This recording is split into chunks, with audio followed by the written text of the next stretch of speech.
So, dear readers, here ends my tale of sinister plots, heroism, and sacrifice. But what, you may ask, happened after the fall of Zehir's dread herald? What was the future of all the lives that were touched or undone by such events? Fear not, my good readers, as my name is Volothamp Gedar. I would not leave you in the lurch, though I am not an historian by occupation. I am a tireless investigator, and I here present what I was able to uncover.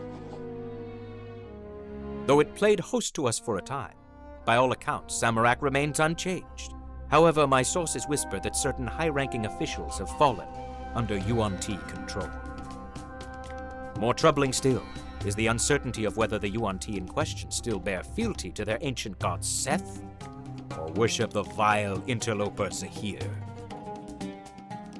Now, as for the fate of the beleaguered Port Last.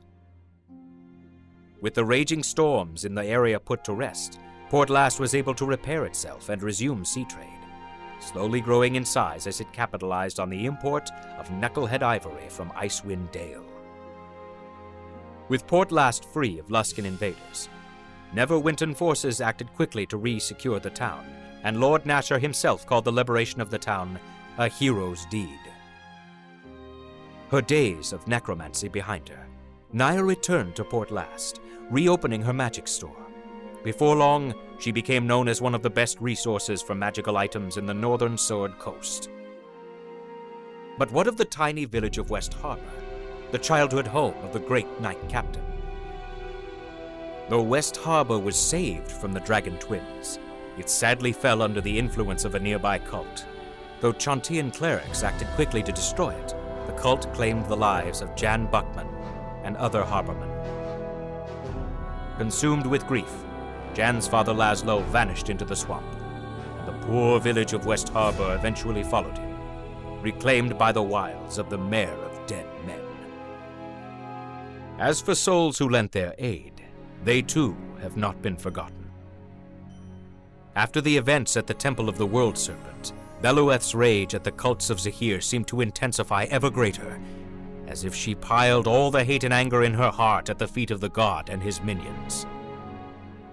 Eventually, the young woman disappeared from Neverwinter, though cultists tell tales of a yellow-haired woman who appears out of nowhere, slaughters their people by the dozens, and vanishes into the night like a ghost. Cheer Darkflame decided not to return to the Underdark, and instead wander the world in search of magical knowledge. Though she stayed for a time in the Thayan Enclave in Neverwinter, she was soon thrown out because of some unforgivable act. My sources say she then wandered north to Luskan, and rumors speak of a sweet but terrifying little Svirfneblin wizard who is teaching the Host Tower mages new and horrifying things to do to their enemies. Finch the Bard used his experiences in the employ of the Merchant Company to create a few promotional songs for the Church of Joaquin, for which he was paid handsomely. With his earnings, the handsome bard bid a farewell to the Sword Coast once more, and claimed there was far more of the world he needed to see before he was ready to cede his soul to Sune.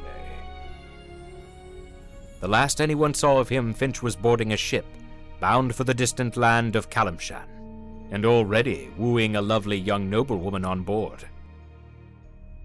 Grick Bannersworn returned to his order, with tales of the deeds he performed and the things he had seen, and was honored with a full title of Divine Champion by his superiors. Though he was offered the command of a dozen soldiers, Grick politely declined, voicing his intent to see more of the world and learn of its ways, and personally hunt down the worshippers of Dread Zehir and bring them to justice. Though almost endlessly impressed with the powerful creatures available to hunt on the Sword Coast, Inshula Sarmashewe eventually began to miss her older sister, Kwesi, and became homesick for her distant home of Tashalar.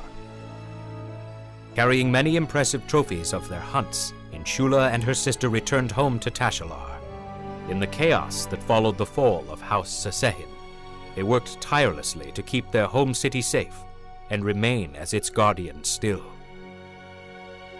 With her revenge on the party responsible for wrecking her beloved ship, the Vigilant, Lastri Kasira quickly returned to her true love, the sea. Borrowing a sum from the merchant company, as an investment of course, Lastri purchased a trim little galleon she named the Serpent's Bane, and once more sailed the waters of Toril, an excellent captain with a capable crew. Regrettably, the fate of the mad monk, known only as Rib Smasher, remains somewhat of a mystery. Shortly after the events at the Temple of the World Serpent, he vanished from Crossroad Keep during the night, bound for parts unknown. The Grey Cloaks, who saw him run out of the entrance of the keep, claim they only heard his jubilant bellow of finding new ribs to smash before he vanished into the night. With the death of the Herald of Zehir, Septimund bid his companions farewell to return to the Temple of Kelemfor. On his way, he was moved to stop by Port Last, where a confident, changed Naya greeted him. Slowly, the two began to reconnect, and once more a friendship bloomed between them. Though Septimund returned to the temple, he and Naya still write one another, and he returns to Port Last, often to be by her side. The loyal servant of Angarod, Soravora Erevan, remained with the adventuring party until shortly after their return to Crossroad Keep, stating that it did not seem a complete journey to her until she walked within the keep's walls once more. Her mission accomplished, the ancient elf reported shortly that her goddess had given her leave to return home, and so she set off alone into the wilderness as she began on the long journey back to Evermeet. Though greatly pleased with the unexpected directions his journey through the maze had taken him, Umoja bore a great concern within him about how the appearance of the god Zehir might affect his people back in the Cholton city of Mesro. Bidding their friends at Crossroad Keep farewell, the druid and his dinosaur companion returned to their home, eager to protect the people of Chult from the subtle evil of the Yuan-Ti. For those who aided the heroes along the way, their tales lie within these pages, never to be undone. Let us not forget the power of their deeds and words. But most importantly, what of the fate of the Sword Coast and the beautiful merchant leader, Sasani? Because of the adventuring group's dedicated work into improving the economy of the Sword Coast and the massive economic strides made by Neverwinter thanks to their efforts, Sasani promoted the members of the group to be the company's co-owners. Together, they utilized the merchant company's powers to restore Neverwinter's splendor, growing it into an economic powerhouse, with its heart located in the now massive structure of Crossroad Keep.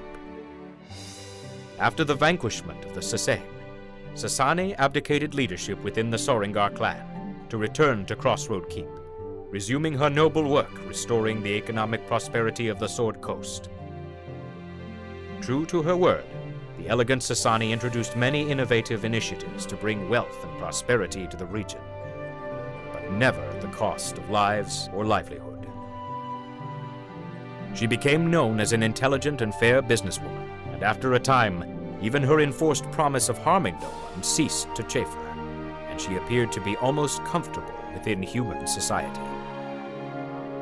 This concludes my tale, dear readers. Though I know not when or how it may be read, one persistent concern still remains in my mind that I must share with you. These events, though seeming separate, have appeared to me to be more closely intertwined than I had previously imagined, each time that I think on them, and a grave chill freezes my bones when I do so. I hope here to report to the world the bravery of the heroes who faced down and defeated the Herald of Zehir, and enter such into legend, that such legends exist to inspire us in the days ahead. So, reader, I stand by my fear that something dreadful is coming, perhaps something that shall change the face of the realms forever. I can only hope that brave heroes, like the ones that I was privileged to journey with, can step from obscurity and face the darkness when it arises. And to my friend, the esteemed Elminster, if this book sells well, I'm going to publish my work about nymphs and Samarak. I have an interested buyer. With flourish, Volothamp Gedarm, historian, and traveler of failure.